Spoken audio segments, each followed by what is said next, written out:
इसका पूर्वचित सुन लीजिए कि चित्रकेतुरिति ख्यातो यस्यासी कामदुदामही। यह पूर्व का राजा था, आसीद राजा सार्वभौम सूरसेनोपवैनपः, बहुत बड़ा शक्तिशाली था। यह अकेला, इसके सामने 10 अक्षौणी सेना भी टिक नहीं पाती थी, इतना बड़ा पौरुष उसके पास में था। तस्य भार्या सहस्राणी दशा भुवन। इसको हजारों हजारों रानियां थी, लेकिन हजारों हजारों रानियों में से संतान किसी को भी नहीं हुई। एक दिन की बात थी। तसई एक अदात भवन अंगिरा भगवान ऋषि लोकानां चित्तानुपागत त्र्यक्षया। इसके घर पर एक दिन घूमते हुए महात्मा अंगिरा ऋषि चल के आ गए। सुनिए, साधु का आगमन तो सदैव शुभ ही होता है, कल्याणकारी ही होता है। अंगिरा ऋषि के चरण धोए गए, चरणोदक लिया गया और उसके तत्पश्चात राजा ने चरणों में कहा कि गुरुदेव, मैं सर्व प्रकार से ठीक हूँ। अपी दारा प्रजामात्या भ्रता श्रवण मंत्रण मंत्री पत्नी सब कुछ ठीक ठाक हैं, बस एक ही चीज की कमी है, उसकी पूर्ति आप कर दें। महात्मा अंगिरा ने कहा, बोलिए, निसंकोच होकर के बोलिए, क्या चाहते हो। कहा, गुरुदेव, पता नहीं कौन सा अपराध पाप हुआ है, वंश निर्वंश हो रहा है, घर में कोई संतान नहीं है, आप एक कृपा कर देते और घर में एक फूल खिल जाता आपकी कृपा से, तो आपकी बड़ी मेहनती कृपा होती। तो महात्मा ने क्या कह दिया। साधु ने कहा कि देखिए, पपात वालिस सपाद मूले मृतस्य विस्तार श्रुतोस्तांबरा। जिसका जन्म हुआ है राजन, उसकी मौत निश्चित है। बच्चे ने जन्म भी ले लिया, यदि उसकी मृत्यु हो गई तो तुम्हें कष्ट होगा। पपात वालिस सपाद मूले मृतस्य विस्तार सर्वराम अंबर। यदि कहीं उसकी मृत्यु हो गई तो तुम्हें बहुत दुख होगा। तो इस चक्कर में मत पड़ो, भगवान को ही अपना बेटा बेटी बना लो। जितने भी रिश्ते हैं ईश्वर के साथ जोड़ दो, और राजन वही कल्याणकारी है। यहाँ पर अंगिरा ऋषि ने कहा कि संसार से जो आपको सुख मिल रहा है वही हमें उतना ही दुख देने वाला है। कोई भी चीज हो, उससे उतनी पीड़ा मिलेगी। इसलिए मेरी बात मान लो। तो चित्रकेतु नाम के राजा ने कहा, वो तो सब बाद में देखा जाएगा। तो अहम पुत्र कामस्य पुत्रो दुस्तस्त्यान नपः। सुखदेव भगवान कहते हैं, इस राजा की पुत्र की कामना थी, तो महात्मा अंगिरा ने उसको एक फल दे दिया और कहा, ये फल तुम चाहो अपनी जौन सी भी रानी को खिला दोगे, उसी को संतान हो जाएगी। तो राजा का प्रेम सबसे छोटी रानी के ऊपर ज्यादा था, जिसका नाम था कृतध्वति। इस ग्रंथ में उसका नाम बताया है, उसका नाम था कृतध्वति। कृतध्वति या कामः पुत्रस्तस्त अंगिरान्नपः। महात्मा अंगिरा का दिया हुआ जो प्रसाद इस राजा की पत्नी को, कृतध्वति को, वो प्रसाद दिया गया। समय चलता रहा। अंगिरा ने कहा कि अहम ते पुत्र कामस्य पुत्र दो अंगिरान्नप एस ब्रह्म सुता साक्षात। ये उनको फल देने के तत्पश्चात ये तो वहां से चले गए। कृतध्वति को फल खिला दिया। 10 महीने के बाद बड़ी सुंदर संतान को उसने जन्म दिया। कृतध्वति ने, इधर देखिए, बिना आलस्य और प्रमाद के बात बहुत समझ में आएगी। कृतध्वति ने 10 महीने के बाद जब संतान को जन्म दिया, तो वो 1000 रानियां थी, जो 999 रानियां थी, उनको जलन होने लगी। क्यों? कृतध्वति की बड़ाई होने लगी, उसको आदर होने लगा। ये उनको बुरा लगा। एक दिन उनको मौका मिला और विष देकर उस बच्चे को जहर देकर खत्म कर दिया। बच्चा खत्म हो गया। बच्चा खत्म हुआ, कृतध्वति को पता चला, बेचारी बहुत रोई। उससे ज्यादा ये रोने लगी कहीं ढोल में पोल न खुल जाए। 999 वो इसलिए रो रही थी कि कहीं आचार्य जी कथा सुनो तो सब हम करके आए पाठ सुन लो, तो कहीं हमारी पुल न खुल जाए। वो और ज्यादा रोने लगी। रोने की आवाज राजा चित्रकेतु ने सुनी। वो आया, राजा डकराने लगा। चित्रकेतु मृत पुत्रा शोका नाम। इतना रोए कि पेड़ों में से आंसू टपक रहे थे उसके क्रदन को सुन करके। एक दिन वहीं घूमते घूमते अंगिरा और देवर्षि नारद जी वहीं से निकले। वर्णन किया है कि एस ब्रह्मसुता साक्षात नारदो भगवान ऋषि। देवर्षि नारद जी और अंगिरा दोनों निकले तो क्रदन की रुदन की आवाज सुनी तो वो वहां आ गए, उस घर में आ गए। चित्रकेतु ने जब दोनों को देखा, पूछा आप कौन हैं? कपिल हैं, आप विश्वामित्र हैं, भरद्वाज हैं, आप कौन हैं? महात्मा अंगिरा ने कहा मैं वही अंगिरा हूं जो संतान जन्म का नारियल दे के गया था। चरणों में गिर पड़ा, कहने लगा गुरुदेव आपने सही कहा था कि पुत्र से जितना सुख होगा आज उतना ही मुझे कष्ट हो रहा है, मैं बहुत कष्ट में हूं, कैसे भी मुझे सांत्वना दो, कैसे भी मुझे बचा लो। देवर्षि नारद जी ने कहा कि मूढ़ों जैसी बात मत करो, वो तुम्हारा था ही नहीं, तुम क्यों रो रहे हो? क्या ऐसे कैसे हो जाएगा? मैं आता था मेरे गले से लिपट जाता था, मुझे तो उसके बिना भोजन भी अच्छा नहीं लगता था, वो बेटा मेरा था। नारद जी ने कहा यदि हमने उस बच्चे से बुलवा दिया कि तुम रिश्ते में कुछ नहीं लगते हो, फिर क्या करोगे? कि तुम्हारी तरह मैं आज ही बाबा हो जाऊंगा। चित्रकेतु बोला। उसी समय नारद उवाच संबोधन है का एता मंत्रोपनिषं प्रीतं चम या प्रियतो मम या धार्यं सप्तरात्रा दृष्टा संकरण प्रभु। नारद जी को 7 रात लगी थी मंत्र को अभिमंत्रित करने में, और नारद जी ने उसी समय मंत्र को अभिमंत्रित करके एक आवाज लगाई, क्या कहा? जीवान पश्यम भद्रम ते मातरम पितरम चते। हे जीवात्मा, तुम्हारे माता पिता इतना रोदन कर रहे हैं, एक बार अपने माता पिता के आकर के आंसू तो पहुंचो, इनसे एक बार तुम आकर के बात तो करो, इनको सांत्वना दो। ये सब कथाएं कहती हैं यही तो बताती हैं कि आदमी धुआं की जेट में भरा हुआ है, कुछ नहीं है इस सृष्टि में, है ही नहीं कुछ। दशरथ ने 66,000 वर्ष तक सब कुछ इकट्ठा किया था और लास्ट में उन्होंने यही कहा था कौशल्य सब फीका है, कुछ भी नहीं, सब बेकार है, यही कह करके लास्ट में उन्होंने 6 बार राम राम राम राम के, वो जानते हैं कि राम के अलावा और कुछ है ही नहीं। वर्णन किया जा रहा है, हे जीव, ये तेरे माता पिता रुदन कर रहे हैं, इनसे एक बार आकर के तू बात तो कर। तो जीवात्मा अंबर से क्या आवाज लगाने लगी? जीवात्मा ने कहा, जीव उवाच नाम से संबोधन है कि कस्मिन मन्महीम मय्यम पितरो मातरो भवान कर्म भिव्यापि मानस्य देवतिर्यों योनिषु। का हे महात्मन, ये मैं जानता हूं कि ये मेरे रिश्ते में कुछ भी नहीं लगते, कितने जन्मों में ये मेरे पिता बने, मैं इनका पुत्र बना, और कितने जन्मों में मैं इनका पिता बना और ये मेरे पुत्र बने। कितने जन्म ऐसे निकल गए कि एक दूसरे से मिलना मुश्किल हो गया। संसार तो बस ऐसे ही है, सरकने वाला। ये तो बहती हुई नदी में जैसे लकड़ी का गठरा, बीच में आपस में मिल जाते हैं, बहाव में फिर अलग अलग हो जाते हैं।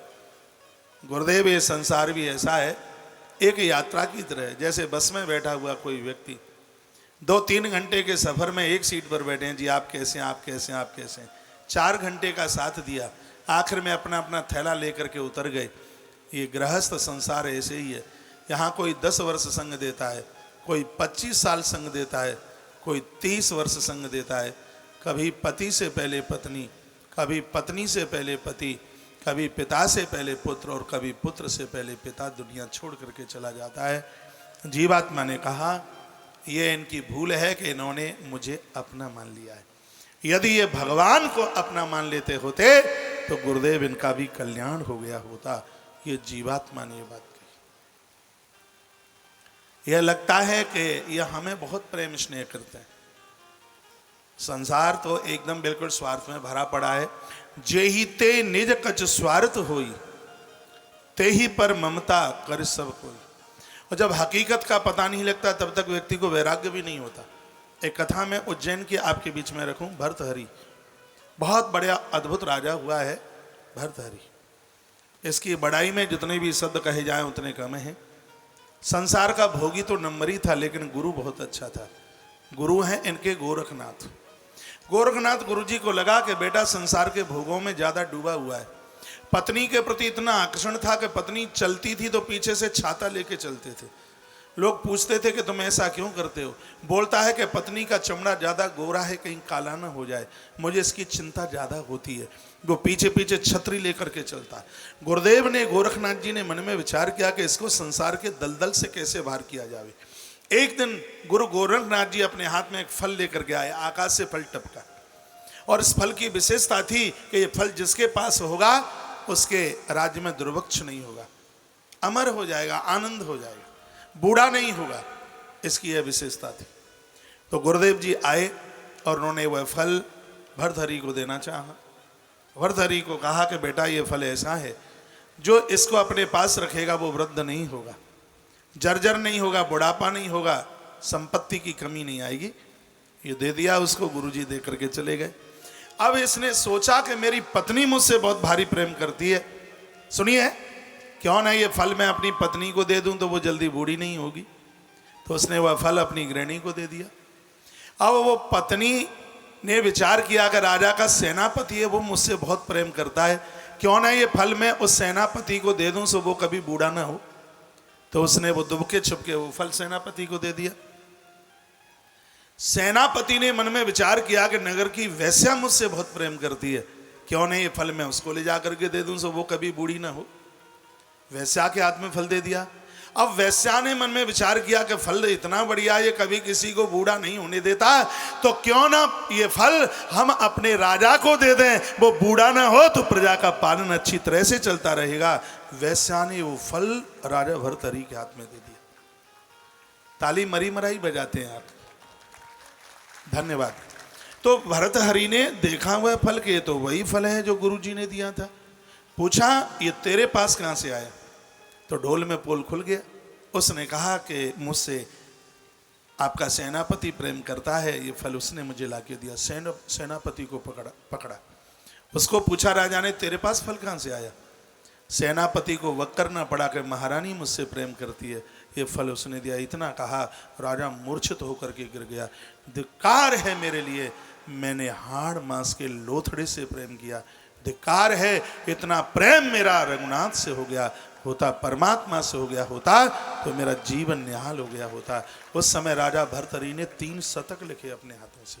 उसमें एक वैराग्य शतक है जिसकी बात मैंने आपके बीच में रखी है। मैं एक बार फिर निवेदन करना चाहूँगा कि ये लगता है कि वो हमें बहुत प्रेम कर रहे हैं, सब ड्रामा ढोंग नौटंकी है, कुछ भी नहीं है। जय गोस्वामी जी का अनुभव बहुत है। वो कहते हैं जय ही ते निज कछ स्वार्थ होई, ते ही पर ममता कर सब कोई। जिस पशु की देह में खून नहीं होता, कलीली भी उसको नहीं लगती। कलीली उसको छोड़, एक जीव होता है कलीली, वो भी उसको ही चिपकता है जिसके शरीर में खून है। ये संसार इतना स्वार्थी है। उसी माता पिता की सेवा होती है जिसका बैंक बैलेंस है, जिसके चेक में दम है। नहीं तो कह देंगे बुड्ढा खुलखुल करता है, इसको और नहीं, हमारे लिए ठौर नहीं। बहू चूल्हे में से आवाज दे देती थी अंदर से। संसार बहुत स्वार्थी भरा है, यहाँ स्वार्थ के अलावा कुछ भी नहीं है। ये जीवात्मा ने, मैंने तो थोड़ी देसी भाषा में आपको सब बातें कर दी। एका यथा वस्तु पुण्यानि है मादीनि ततस्तता पर्यटन्ति नरसैव जीवो योनिस कर्तसु। जिनके पास हेम, हेम कहते हैं सोना, जिनके पास सोना है, अश्व यानी घोड़े हैं, जिनके पास संपदा है, हे गुरुदेव जीव उसके साथ स्नेह करता है। ये सब ऐसा ही है। यहाँ कोई आ रहा है, कोई जा रहा है, ये तो बिल्कुल संसारी रास्ता है। और वही लोग गुरुदेव अज्ञानी हैं जो इन सब चीज़ों के लिए रोते रहते हैं, ये मेरे कुछ भी नहीं लगते। उसके तत्पश्चात नारद जी ने पूछा बेटा एक बार ये तुम बताओगे तुम्हारी मृत्यु कैसे होगी, तुम मरे कैसे। तो इसने कितना सुंदर जवाब दिया। ये कहने लगा कि बदला तो किसी से लिए बिना नहीं रहा जाता। क्या करूं, पूर्व जन्म में एक दिन मैं चूल्हा जला रहा था, एक लकड़ी के ऊपर मुझसे हजारों चींटियां जल करके राख हो गई। और वो हजारों ही चींटियां राजा की घरवाली बन करके आई। मैंने उनको चूल्हे में जला करके मारा, इन्होंने मुझे विष दे करके खत्म कर दिया है, विष दे करके मार डाला है। इसलिए बदला तो किसी का किसी से लिए बिना रहता नहीं है। ये कथा कहना चाहती है भैया किसी के साथ हम कभी भी गलत ना करें। ये प्रकृति में देर है, अंधेर नहीं है। इस प्रकृति में बदला है। आगरा के पास एक गांव पड़ता है पनवारी, सुना होगा आपने, क्योंकि ये जगह ज़्यादा दूर नहीं है वहाँ से। पनवारी बहुत वर्ष पहले मैंने यहाँ कथा करी, 2004 की या 3 की बात रही होगी, तब की बात है। कोई ऐसा ही प्रसंग था, शाम को मुझे वहाँ एक सज्जन मिले और मोटे मोटे आंसुओं से रोए। कहा महाराज जी आज की पूरी कथा मेरे ऊपर हुई है। मैंने कहा ये तो ठीक है, जब ये लगे कि कथा हमारे ऊपर हो रही है तभी तो कथा का आनंद लाभ है। मैंने कहा कैसे तुम्हारे ऊपर कथा हुई? बोलने लगा महाराज मैं क्या बताऊं, मेरे विवाह को 18 वर्ष हो गई थी और मेरे कोई संतान नहीं थी। डॉक्टर्स लोगों ने यह कह दिया था कि दुनिया की कोई ताकत नहीं है कि तुम्हें संतान हो जाए। एक दिन मैं कहीं रास्ते में जा रहा था और मुझे एक खरगोश मिला। खरगोश को पकड़ने के लिए मैंने साइकिल रख दी और उसको मैं पकड़ने के लिए आगे के लिए भागा तो एक कुत्ते ने उसके ऊपर झपट्टा मार दिया और वह कांटों में लिपटता हुआ वो अधमरा हो गया। गलती उसमें मेरी पूरी थी, मुझे ऐसा नहीं करना चाहिए था। पीछे से कुत्ता था, आगे से मैं था, मैंने उसको रोका तो कुत्ते को मौका मिल गया, उसने उसके ऊपर झपट्टा मार दिया, वो घायल हो गया। क्या बताऊं मैंने उसके मुख में पानी भी डाला, कोशिश करी, लेकिन 22 दिन तक वो तड़पता रहा और उसकी मृत्यु हो गई। मैं उसको बचा नहीं पाया। मेरे जीवन में एक घटना घटी कि उसके 1 साल के बाद में मेरे यहाँ एक संतान हो गई। डॉक्टर्स लोगों ने तो ये कहा था कि औलाद होगी नहीं, लेकिन 19 साल के तत्पश्चात मेरे यहाँ संतान हुई। मैं बहुत खुश हुआ, अति प्रसन्न हुआ। मेरा बेटा महाराज 2-2.25 साल का हुआ होगा। अचानक उसको ऐसी कोई बीमारी हुई, मैं उसको हॉस्पिटल लेके गया। मेरा 1.5 बीघा खेत बिक गया और मैं उस बच्चे को बचा नहीं पाया, वो आईसीयू में रखा हुआ था। एकाएक एक नर्स ने मुझे आकर के कहा कि एक बार आप अपने बच्चे को देख लीजिए, बच्चा कुछ मूवमेंट कर रहा है, हिल डुल रहा है। मैं अंदर उसमें गया तो वो बालक कभी भी नहीं बोला। वो मुझे बोल करके कहता है कि मुझे तुमने पहचान लिया, मैं वही खरगोश का बच्चा हूँ, तुम्हारी वजह से 22 दिन तड़पता रहा, मुझे भी आज 22 दिन हो गए हैं, मेरा तुम्हारा हिसाब बराबर और मैं ये जा रहा हूँ। ये कह के उसने प्राण छोड़ दिया। सत्य घटना। ताली कमजोर बजी। अब थोड़ा महाभारत का प्रसंग है इसमें। एक बार धृतराष्ट्र ने भगवान श्री कृष्ण को पूछा कि प्रभु मैंने कोई ऐसा क्या अपराध कर डाला है कि मैं जन्म से अंधा हूं और दुर्योधन मेरी बात नहीं मानता, ये मुझे अपने दुश्मन की तरह देखता है, यह बात मेरी समझ में नहीं आती। भगवान श्री कृष्ण कहते हैं प्रारब्ध है झेलो। का नहीं, आप मेरा पूर्व चरित्र बताइए, आप ईश्वर हैं। पितामह भीष्म ने बहुत बार कहा है कि द्वारका का कृष्ण ईश्वर है, मैं मानूं भले ही नहीं, लेकिन आप हो ईश्वर। ये धृतराष्ट्र के शब्द थे। धृतराष्ट्र कहता है कि मैं अंधा क्यों? तो भगवान कहते हैं राजा सुनो, पूर्व जन्म की बात थी। एक ब्राह्मण के पास 100 हंस के बच्चे थे, महाभारत की कथा है। वो अपने हंस के 100 बच्चे तुम्हारे पास लेके आया और तुमसे आकर के वह बोला मैं प्रयाग स्नान माघ स्नान करने के लिए जा रहा हूं, मेरे 100 हंस के बच्चे तुम संभाल लेना। तुम राजी हो गए। एक छत्र साम्राज्य था तुम्हारा, तुम बहुत बड़े राजा थे।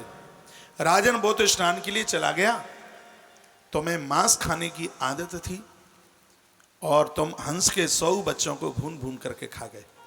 राजन पहली बात तो यह है कि जो मांस भक्षण करता है उसको आंखें नहीं मिलती, इसलिए तुम जन्म से अंधे पैदा हुए। और दूसरी बात, तुम जानते हो तुम उस ब्राह्मण को बोले कि बीमारी फैली हुई थी, उसने जब बच्चों को मांगा तुमने कहा कि बीमारी फैली थी, इसलिए बीमारी के द्वारा हंस के बच्चे मर गए। राजन वही हंस के 100 बच्चे तुम्हारे 100 पुत्र बन करके आए हैं। दुर्योधन दुशासन वही हंस के बच्चे हैं, तुमने उनको मारा। जीव बदला लेगा, ये तुम्हें मारे बिना छोड़ेंगे नहीं। पूरी तमाम ये कथाएं कहना यही चाहती हैं, प्रकृति को बहुत बड़ा न्याय है, देर हो सकती है, अंधेर नहीं हो सकती। तो आज ये जीव ने कह दिया, जीव ने कहा कि मैंने चींटियों को जलाकर लकड़ी के ऊपर ख़त्म कर दिया, वही इस राजा की पत्नी आकर के बनी, इन्होंने मुझे समाप्त कर दिया है। सुखदेव स्वामी कहते हैं, हे राजन, व्यक्ति को बहुत सावधान रहना चाहिए, बहुत सावधान। गलती हाल ही हो जाती है, वो एकदम सावधान रहे। जीवन तो ऐसे है जैसे तलवार की धार के ऊपर चलना। परीक्षित, जब उस जीवात्मा ने ये बात कही उसी समय चित्रकेतु साधु बनने के लिए वह तैयार हो गया और शीघ्र ही उसने विमान तैयार